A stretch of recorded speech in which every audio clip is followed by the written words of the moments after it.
Morning, everyone. It's Wednesday morning, short week, 9 o'clock, and this is video number 531. And we had another really decent night in the futures markets. I believe trading the gold, and it has bounced a little bit. But we had a lot of news this morning. Asia, by the way, was mixed, and Europe was a little higher. Excuse me. Everybody quotes the same thing: vaccination news and transition team for Biden. So, but as far as real numbers go, we had the second look at GDP for Q2, and it came in exactly the same as the first one, 33.1%. And we had durable goods orders up almost double what was expected. They were up 1.3. They were expected to be up 0.8. On the claims side, since they rolled back tomorrow's till today because of the holiday, we were actually up. That's the second week in a row on initial claims. 3 weeks ago, they were 700. 2 weeks ago, last week, they were 742. Today, they're 778, up another 36 or so.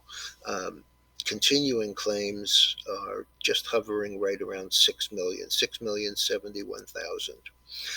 Okay, so I warned everyone yesterday about these stocks. I'm just going to point it out while I pat myself on the back. All of those EV and questionable power stocks got pounded from yesterday's highs to today's low. NEO, which was trading at 58.5 when we talked yesterday morning, is currently trading 48.5. In the grand scheme of things, a stock that went from $2.15 to 48.5 is not too bad, unless you happen to be the guy who paid 58.5 for it yesterday morning. LI Auto, same situation, 48 yesterday, 38 today. Candy, KNDI, 18 yesterday, 12.90 today.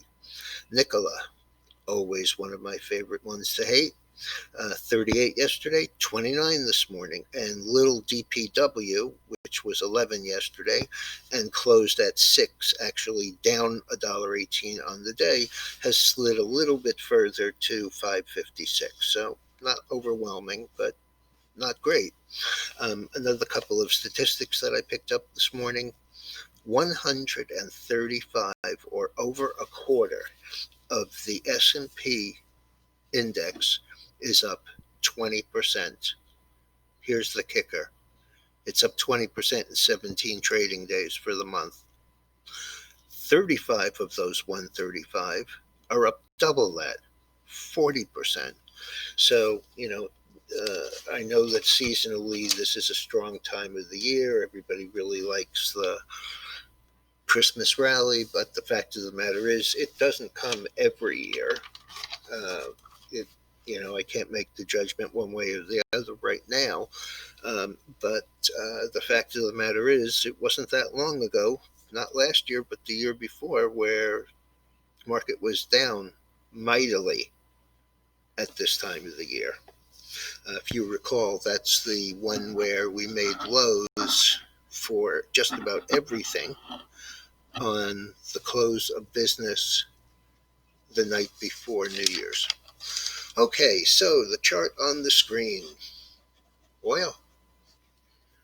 Energy, really strong. A bunch of the energy stocks, dramatic yesterday. The biggest gainers last night, or from yesterday through today, were Chevron and Oxy, OXY. And if you looked at last night's note, you saw that the XLE was up, I believe, almost 5%. Okay, so a little bit more of a look at this because it bears looking. We are now above all of this, And in fact, we've closed the gap here also. Let me go another year out. We hit this, pulled back, looked like we were breaking down, pulled back right to the point of the last consolidation at just under 34, started up with a reversal day, continuation, a quiet inside week, and another breakout to the upside. As I said, we are back in here, and I don't see anything that would stop us much before 48 or 50. So we have that.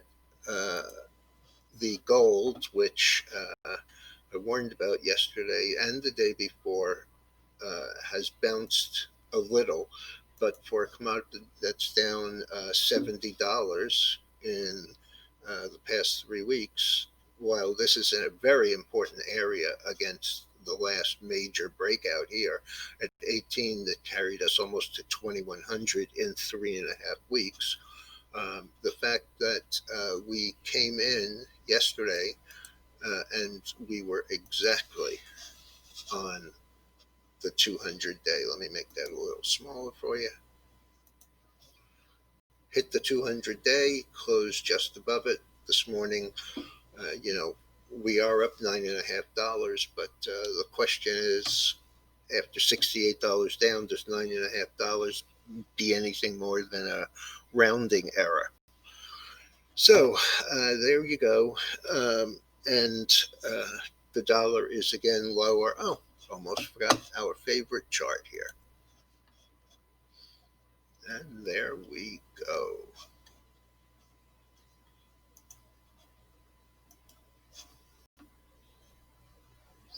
Just can't get enough of this. This is the Bitcoin.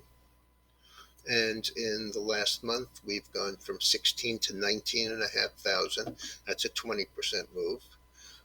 Since we broke out here at 15,000, that's approximately 5 weeks of trading, 15 to just about 20. Very impressive, 30% in a month and a half. All right, everyone. Don't forget to subscribe. Don't forget, if you have an interest in the futures, to get to me either by email, direct message, text, carrier pigeon. Doesn't matter. Just let me know and I will send you out a package and we can discuss it. Have a good day.